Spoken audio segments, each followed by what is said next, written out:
హనుమన్ గారు. ఎస్ రామూర్తి గారు, good morning. Good morning అండి. దశాబ్ద కాలం మీరు అధికారంలో ఉన్నారు. ఈ లెక్కన చూసినా మీకు సర్పంచ్ గ్రామ స్థాయిలో బలంగా ఉంటుంది బీఆర్ఎస్ అని అనుకుంటే, ఇక్కడ 25 నుంచి 30 వరకు ఈ గ్రాఫ్ లోనే మీరు ఉండిపోయారు. ఏంటి, ఏమనుకోవచ్చు? అంటే గ్రామాల్లో కూడా బీఆర్ఎస్ ని ప్రజలు అంటే తీసుకోవట్లేదు అనుకోవచ్చా? ఇక్కడ గుర్తులు లేని ఎన్నికల్లో గుర్తులు లేకుండా పోతున్నది ఏ పార్టీ అనేది కూడా చూసుకోవాలండి. ఎందుకంటే కాంగ్రెస్ పార్టీ ఏదైతే 2013 నుంచి వాస్తవంగా చూసుకుంది, అంటే 2013లో ఎన్నికలు జరిగినాయి. దాని తర్వాత ఏదైతే ఉమ్మడి ఆంధ్రప్రదేశ్ లో, దాని తర్వాత ఏదైతే తెలంగాణ వచ్చిన తర్వాత 2019లో కూడా ఎన్నికలు జరిగినాయి. అప్పుడు వాళ్ళకి సీట్లు ఎన్ని వచ్చినాయి, అంతకుముందు వాళ్ళకి సీట్లు ఎన్ని వచ్చినాయి, ఇప్పుడు ఏ విధంగా సీట్లు వస్తున్నాయి అనేది కొంచెం మేము కులంకుశంగా వివరించే ప్రయత్నం చేస్తాం. ఎందుకంటే ఇప్పుడు ఏదైతే 3 దఫాల్లో ఏదైతే 2 దఫాలు అయిపోయినాయి, ఈ 2 విడతల్లో వచ్చిన ఫలితాల విషయంలో చాలా బలంగా ఉన్నాము. ఎందుకంటే అప్పటి పరిస్థితులు ఇప్పటి పరిస్థితులు బేరేజ్ చేసుకుంటే ఏదైతే 2013 అదేవిధంగా 2019 ఇప్పుడు మాకు వచ్చిన ఏదైతే ఫలితాలు చాలా ఆశాజనకంగా ఉన్నాయి. ఎందుకంటే క్లియర్ చెప్పేది ఏంటంటే మొదటి విడతలో 4236 ఏదైతే స్థానాలకు ఎన్నికలైతే ఏదైతే 1388 గెలవడం జరిగింది.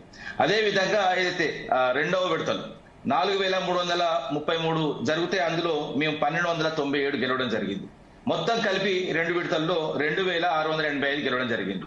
ఓకే, వీళ్ళు ఇప్పుడు నుమాన్ గారు మాట్లాడుతుంటే నాకు చాలా జోక్ అనిపిస్తున్నది. ఏదైతే అధికారంలో ఉన్నప్పుడు మీకు 90% రాలేదు, మా పార్టీకే చాలా ఘోరంగా వచ్చింది కథా కార్ఖాన్ అంటే, వాస్తవంగా చెప్పాలంటే ఏదైతే 2013లో ఉమ్మడి ఆంధ్రప్రదేశ్ లో పోటీ చేసినప్పుడు వీళ్ళకు తెలంగాణ వ్యాప్తంగా వచ్చినాయి 2669 మాత్రమే.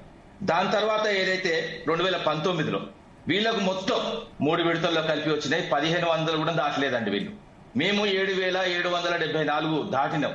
ఇది ఏదంటే పర్సంటేజ్లు, లెక్కలు, పత్రాలు తెలుసుకోవాలి డిబేట్లకు వచ్చే ముందు. అదే విధంగా జెడ్పీటీసీ, ఎంపీటీసీ ఎన్నికలు కూడా చెప్తా. ఎందుకంటే ఎంపీటీసీ స్థానాలు కూడా ఏదైతే వాస్తవంగా ఏంటంటే 5817 జరిగితే అందులో ఎంపీటీ స్థానాలు మేము గెలిచింది 3545 అండి. వాళ్ళు గెలిచింది ఓన్లీ 1300 కూడా దాటలేదు. అదేవిధంగా జెడ్పీటీ స్థానాలు, ఎందుకంటే 538 జెడ్పీటీ స్థానాలకు జరిగితే మేము గెలిచింది 438 అండి. వాళ్ళు గెలిచింది కేవలం 75 మాత్రమే. ఇది లెక్కలు, పత్రాలు, బీఆర్ఎస్ బలం అంటే గిదండి. ఇప్పుడు మేము 10 సంవత్సరాల గురించి మాట్లాడకండి మిత్రమా. మీరు సరిగ్గా పని చేయలేదు కాబట్టి మిమ్మల్ని ఫామ్ హౌస్ కి పర్మనెంట్ గా పంపించినారు.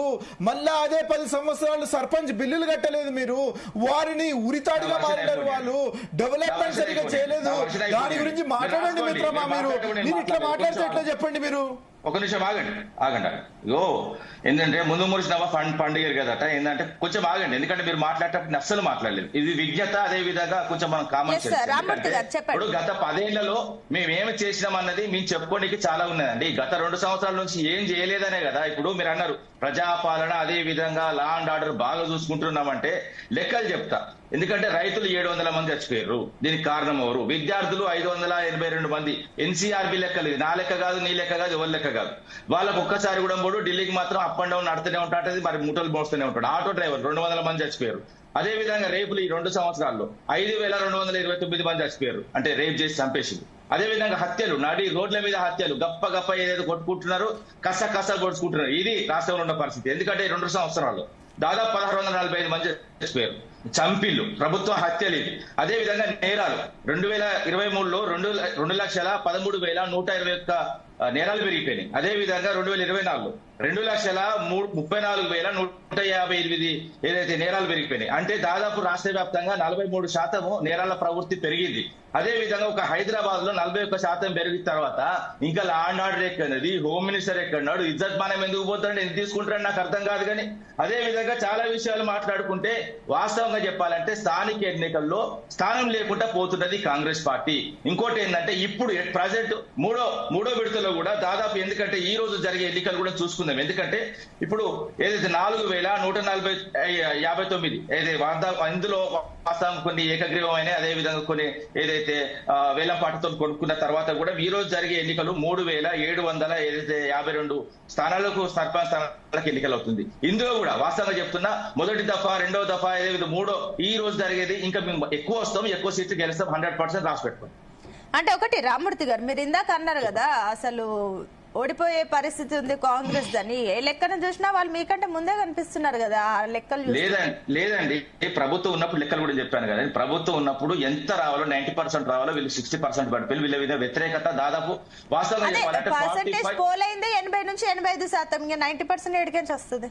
లేదండి పోలైన వాటిని 100% తీసుకుంటారు. లెక్కలు కరెక్ట్ చెప్పాలి. ఏది పోలైన వాటిని 100% తీసుకుని దాని నుంచి తీస్తారు లెక్క.